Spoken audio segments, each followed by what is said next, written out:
everybody, I hope you're having a fabulous day. It is so pretty here. I have the windows open. It is like the perfect fall day. So if you hear some kids, they're outside playing. Who blames them? I would totally want to be out there if I didn't want to get this video done. And I still might go out there in just a little bit. So today's video is how to get things done, how to stay focused and stay motivated. For a lot of stay-at-home wives and moms, it's really easy to fall off balance. And I think there are some really good tips to staying balanced and staying focused and motivated, accomplishing more than what you thought you could. And I also think this is great for working moms. You'll be able to pick up a ton of great tips on how to stay focused, get things done, no matter what time conflicts you have going on, what scheduling conflicts, or how many projects. If you follow some of these tips, you're bound to get more done and stay more focused. So keep watching if you want to see what my tips are.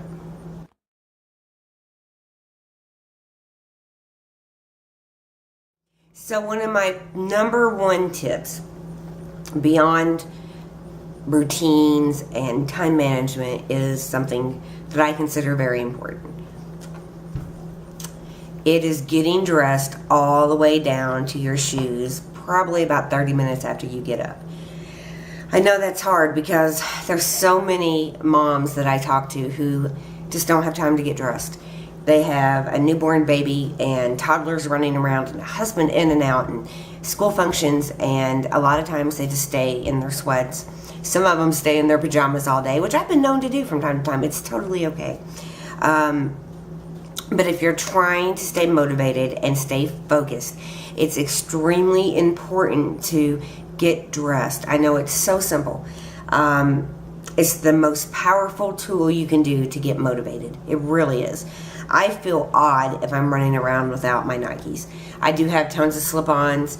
I think the house shoes can be a little bit lazy. I totally recommend, if you're a stay-at-home wife or mom, get some really good tennis shoes that feel comfortable, because moms and wives run around if you're home all day, and you don't need to be in heels and feel uncomfortable, but you should have a nice pair of tennis shoes that you can put on. I never feel dressed till my shoes are on. I actually feel weird right now, so I'm going to put them on in just a second. But that is one of my number one tips. Watch how it changes your life if you're a stay-at-home mom who finds it hard to do stuff, hard to get motivated anymore. You're, just having trouble getting back on track of a routine. The first thing that I recommend is getting up, getting you some coffee, waking up.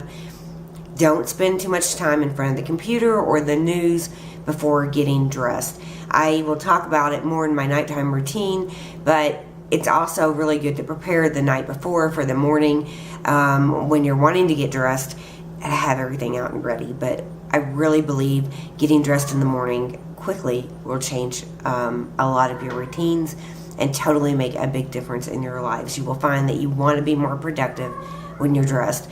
Don't ask me why it works that way, but it really does. If you sit on the couch in your pajamas all day, you're going to feel kind of lazy. But if you get dressed all the way down to your shoes, especially your shoes, you're going to feel more productive. You're going to want to do more. So that's my first tip. Okay, let's talk about time management. There's different aspects of it, but let's talk about goals. And a lot of us have scheduling conflicts. We have problems with managing our time. Believe me, I have problems managing my time. And a lot of us have things we want to do, whether it be journaling or yoga or dancing or singing, that we just want to do that we do not make time for. And I think it's extremely important to set aside a block of time each day dedicated to that one specific thing. That way, you get more done, you're productive, and before long, whatever goal it is, you have hit it, because you're dedicating time every single day to it.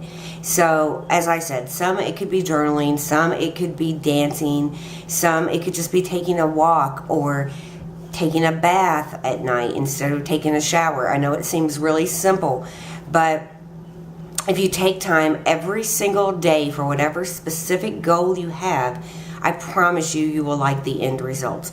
But the main thing is actually doing it. So when you set time aside, you can't just blow it off. You have to do it. And we'll talk more about planners and time management and to-do list and a daily schedule sort of in just a few minutes. But I think it's extremely important that you just take time to set aside for that one important goal. If it's planning a vacation that you haven't done yet that you really want to do, take 15 minutes a day, set it aside to do it.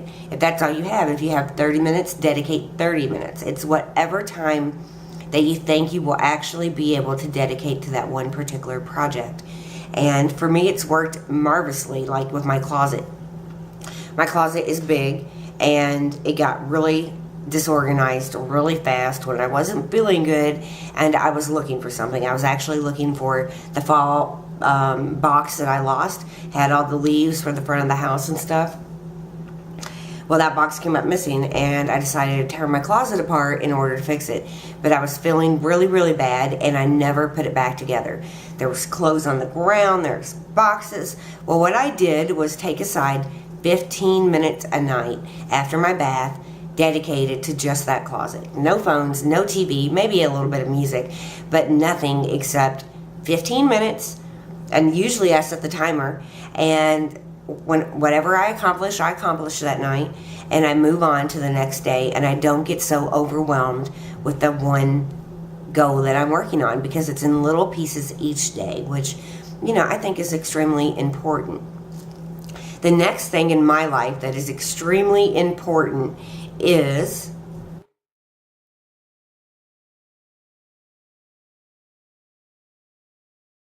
for me, I've shown this before, my planner is the number one thing that really keeps my life together. I have not switched over to just digital, like on my phone. I cannot do that. I need paper and pen. And this is big. This manages basically my entire family. I am going to do a video sometime soon, kind of within this series, of how to use a calendar. I know that sounds so juvenile, but there really is a way. And if you're not used to keeping a daytime planner, then it might be helpful to you. So I keep a really detailed calendar. In this first column here, I keep different, and I've shown this before, but I'm just going to go over it real quick. I keep different appointments. The second row is household stuff. The third row is blog stuff. The fourth row is video stuff. And the fifth row is family stuff. And, the boys' appointments and stuff. Over at the top, let me show you real quick, is some notes to do about upcoming things in the week. More stuff going on. That is like school stuff for Jackson at the top. I keep lots of little notes. I color code it. And I also keep to-do lists that I have punched in that maybe I had made on a piece of paper. I keep all of my to-do lists. Also in this planner, there's my monthly calendars, which are usually very detailed on what is going on. That's my first place that I always go to if I have an appointment or something coming up. It's this view that really is my main view. I would hate to lose my monthly calendar. That would be awful. It also has contacts, and it has all kinds of different tabs that correspond with my life. Everything from schedules, which is the boys and Scott's schedules, groceries, a tab for Scott and Jackson, a tab for our pets because I run a cattery. I'm closing it, but I run one right now. My blog, my YouTube, my contact list, my notes, different compartments for different things. This is really detailed. You can see my other video if you want to see how I set it up. And there's a video from a while ago. I'll link it below. It's with my green planner, but it's set up almost exactly the same, except I'm color coding more in this one. And this is really, really big. This is huge. But there's something just as big that works really well for me too. And let's talk about that now.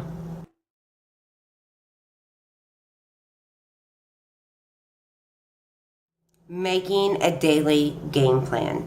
And that's what I call it, is my game plan. And even though I use my planner, I still don't have the kind of room I need for my detailed to-do list. And I generally just take a piece of paper, and it either has holes in it, or I will punch holes to put it back in my planner, because I keep my to-do list. I think it's really important to keep them.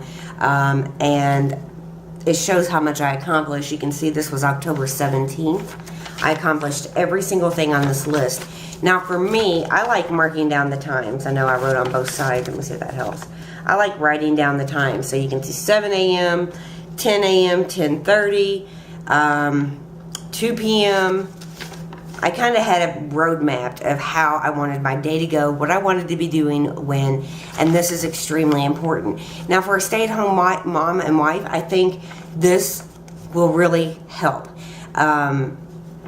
Even on the back, you can see where I made my nighttime game plan of what I'd be doing. I did everything, I just didn't cross off my TV time. But this really helps me. Now, I prefer in my planner that my days be broke down by time. It really does help. But it's not with the family version, and that's what that is. But I might switch over to that in January, and I won't have to do as many to-do lists. But for me, if I schedule something at 7 a.m. and something at 9 a.m., 10 a.m., 11:30, I really keep on track better. It gives me a plan. And these work like a charm. Even if you work outside the home, block off the amount of time you're going to be on, and then block in the time that you need to do stuff, get things accomplished, get the kids' homework done. That's all in here for me.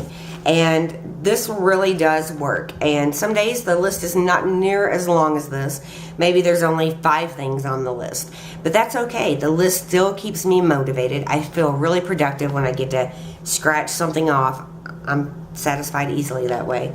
And I love this. And I use a list like this every single day. I save them because if I don't get something done, I can go back. I can look for notes, because sometimes I'll put notes on these. If, say, I receive a phone call, I might journal in a note entry about the phone call or something. But this has really, really been such a help for me since like high school. I have been like a to-do list person for a long time. This is how I kept my schoolwork done on time. And then when I moved into college, I kept everything in a to-do list form also. It just works. And try it. Just try the self-gratification of making your list and checking things off. Look at it a bazillion times a day to help get you motivated, especially if you're taking a break and you don't want to get up. Happens to all of us. Look at the list, and it will almost make you feel guilty enough, to get up and get it done. It will motivate you, I promise. This really, really helps.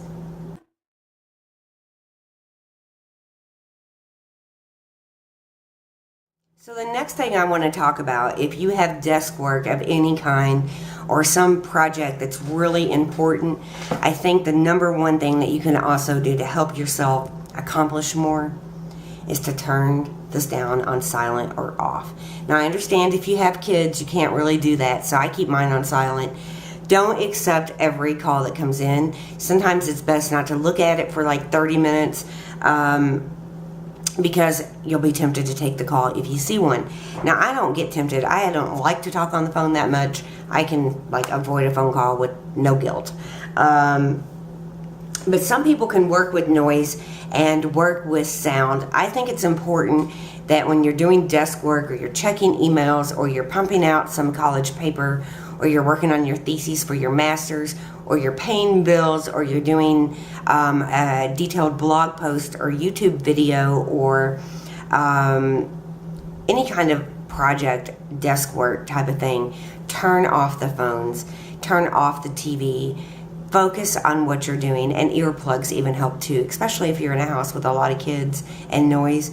Earplugs would help. I promise they really will. I can usually handle having CNN on in the background and still work on my blog or work online and not have any problems. But I cannot like really talk on the phone and do those type of projects. I just can't.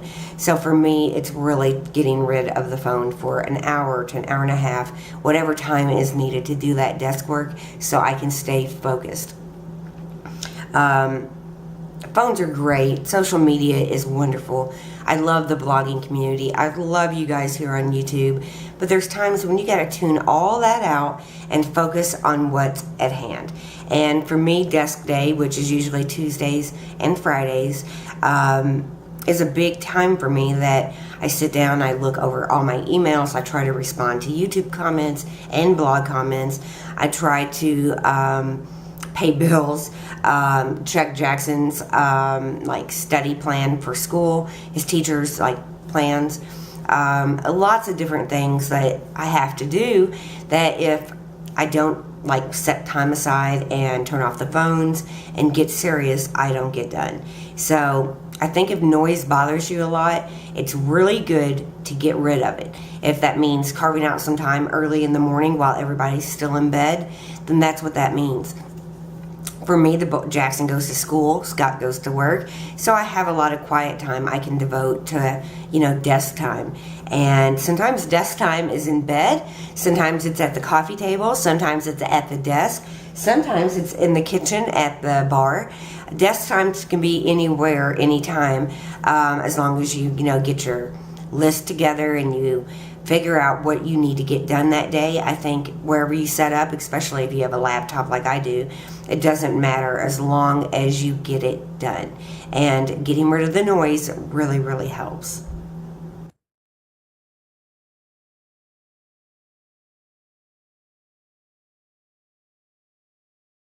So let's talk about breaks for a second. I think breaks are extremely important in everybody's life. I think if you work outside the home, they give you a lunch break, they give you a 15-minute break. Some people get longer breaks. And when you're a stay-at-home wife and mother, it's much harder because you're in your work environment 24 hours a day. And if you've been working on a project for a very long time, or you've been doing that desk work, I think it's important to get outside, clear your brain, take a walk, play with the dog, enjoy a few minutes on a telephone call, maybe with one of your loved ones. Take a break, let your energy kind of come back, and go into the next part refreshed and feeling better. For me, in the late afternoon, such as 4 to 6 p.m., late afternoon to evening, is usually when I get sleepy. I do every day. It's just the way my body is. And I think a good sleep routine is important too. And it's not like I can preach that really well because my sleep routine is bad. But a really good sleep routine is very important. We'll talk about routines later in a different video. But I think that when you have a busy life with kids and family, carving out some time just to break away, go take a bath if that's something you can do, schedule in walks, whatever you can do just to relax and let your brain take a rest, let your body recharge, is a wonderful way to not get overwhelmed by the duties and the things on your to-do list. And when you start getting tired, it's okay. I think it's important just to take a break. Sometimes I'll work for about an hour and a half, take a 15-minute break. I'm fortunate to be home all the time, so I can plan my own breaks. But so many of you are at home and you're exhausted, you're running around with the kids, and even though this is a motivational video, you get tired, and it's okay to take a break. It's fine. Just schedule them in if you have to and recharge. And I think you will accomplish more that way too, because you won't be so tired. You'll be able just to relax and know if you schedule that time that between, for me, 5 and 6 is usually break time. I'm usually enjoying the people's court. I don't even take phone calls a whole lot during that time. Sometimes I multitask, which isn't really taking a break because I'll be working on a blog post or answering emails or comments while watching my favorite TV show, or one of them. And I think they're so important just to recharge, and a lot of us don't do that, including myself. There's a lot of days that I go and go and go and go and give all I can and then I collapse in bed at the end of the night. But if we all schedule in those breaks, especially us who stay at home and take care of our children and our husbands and our family and our house, the pets, the laundry, all of it, take a break and let yourself recharge. It will make all the difference in your life, I promise. And it's okay. It feels good.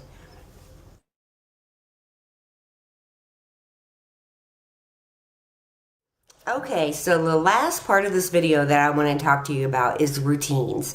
And I'm going to go more in detail in a different video on my personal routines. But I think in staying focused and staying motivated, one of the great ways to do that is with a morning routine and a night routine. Now, my morning routine fluctuates because sometimes Scott will take Jackson to school, sometimes I will. The times I get up are very different on a daily basis. But my routine is the same pretty much no matter what time I get up.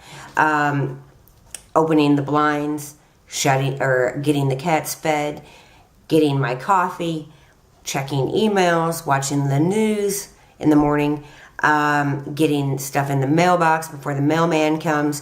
I have a routine for morning, but my nighttime routine is like my most important routine of all. And just an example, for my nighttime routine, it's stuff like starting usually around 7 p.m. it starts. And that would be closing the blinds and getting Jackson's clothes out, making the coffee, cleaning the kitchen as I go with cooking. That does prepare the nighttime routine in the sense of cleaning the kitchen before I go to, upstairs to bed. My nighttime routine also focuses on my time, which would also be bath time. I take a bath every night of the week, usually between 30 and 45 minutes every night. Gives me a chance to totally relax. Sometimes I read a magazine, sometimes I watch YouTube on my laptop at the edge of the bathtub. But that gives me my time. I also make sure the doors are locked. I get out fresh towels in the kitchen. My nighttime routine is like my essential routine. My mornings would not be the same without that routine. So try to make yourself a routine that you write out. Just write it out and follow it. Think of things you really need to do the night before to prepare for the next day. That includes getting lunches, getting paperwork signed for school, making sure the lunchbox is packed, the backpack is packed, getting clothes out, getting the floor swept, which I believe you should sweep your kitchen every night. That's part of my night routine. It's just preparing for the next day, and that is so important. So I hope this video has given you some ideas to help you stay motivated, focused, and get more shit done. Because we all want to get stuff done, and sometimes it's really hard, especially when you're in your work environment all the time. It's hard to shut off, and then once you do shut off, it's hard just to get the motivation to get up and do the same thing day after day. And taking care of our homes, our families, our careers as stay-at-home wives and moms is not easy. You really do have to be the CEO of your home and plan things out and to keep you motivated. It really works to plan. And to-do list, like I said, will make all the difference. It will honestly make you feel guilty if you look down and you see at 7 o'clock it's supposed to be homework, Jackson shower, and get dinner finished.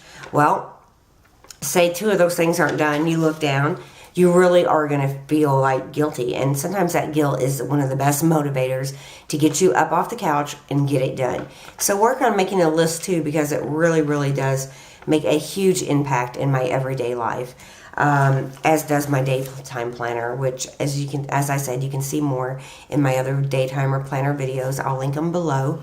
And I'll be back to talk to you about some other videos, like how to take care of your calendar and how to set up a calendar where it is totally efficient for you. My routines and what works really well for me, my cleaning routines, as well as my weekly schedule, which does fluctuate a bit, but I'm going to work on those to hopefully help motivate you. I know we're all in this together and we all learn from each other, and I think it's helpful to share what works for me, so maybe it will work for you too. Leave your comments below. Let me know what you think. Like, comment, subscribe, thumbs up, all that good stuff. And I will talk to you guys really soon. Thank you so much for watching. Be sure to check out my other vlogs, my daily vlogs, on my other channel, which is also linked below. Thank you so much for watching. Bye-bye.